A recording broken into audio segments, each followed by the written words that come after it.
Bunlar bizim yaptığımız başvurulardır. Yani kayıtlarımız alındı. Her şey tamam. Kendi imzaları da var yani şurada gördüğünüz gibi. Ama hani sırf kablolardan dolayı bize daha herhangi bir şey gelmedi. Şu an bu normalde bir kayıttır yani resmen evraktır, devlet verdi. İnternetin olması lazım. Yaklaşık bir 5-6 yıldır yani bu sıkıntıyı biz yaşıyoruz. Hem telefon hatlarımız var yani aboneliğimiz falan var ama hani biz başvuru yaptığımız zaman bize diyorlar ki mahallenin direklerde tel çalmışlar. Ondan dolayı bir sonuç yapamadılar. Biz TETENET için evraklarımızı da gösterdik. Başvuru yaptık. 2 kuruma da yani müdürlüğe de başvurduk. Yani buradaki Türk Telekom'a da başvurduk.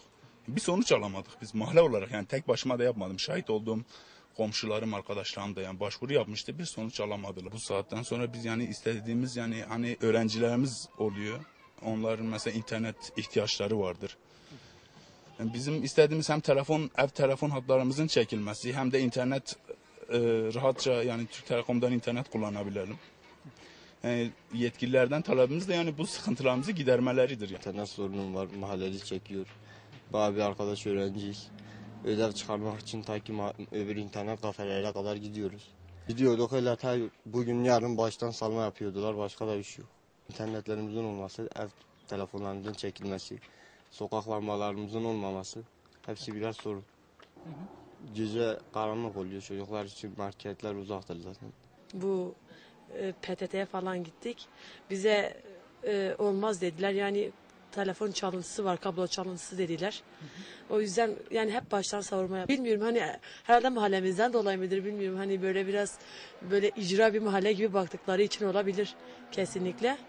Hani böyle sıradan bir mahalle gibi bakmış olabilir. Yani başka bir mahalle olsaydı emin ol hani yaparlardı. Babam cezaevindedir benim. Beni mesela evi arayamıyor. Kaç defa müracaat etmemize rağmen hiçbir şekilde yapılmadı. Ama malı babamı eser interneti mesela dehcere müdüver gel ve haberdem annikon gel ve görüşmüş bir. Telefoncu tamam ama bunu yedi birbirine çetir mesela interneti. Az sorunu o hay annikon gel. Ulaşım zahmet debet. Telefonu konuşmaya ulaşmışlar ve cep telefonu ya da muhaçine hoşkamı kaybetti. Hatta hoşkamı beta konu gel o haberde. Merkezde ulaşmış ya onu yani. Vatan arkadaşların da söylediği gibi sıkıntılar hepsi aynı. Telefon yok. Telefon hatları şu anda hiçbirisi işlemiyor. Telefon kutusunun olmadığını, arızalı olduğunu söylediler.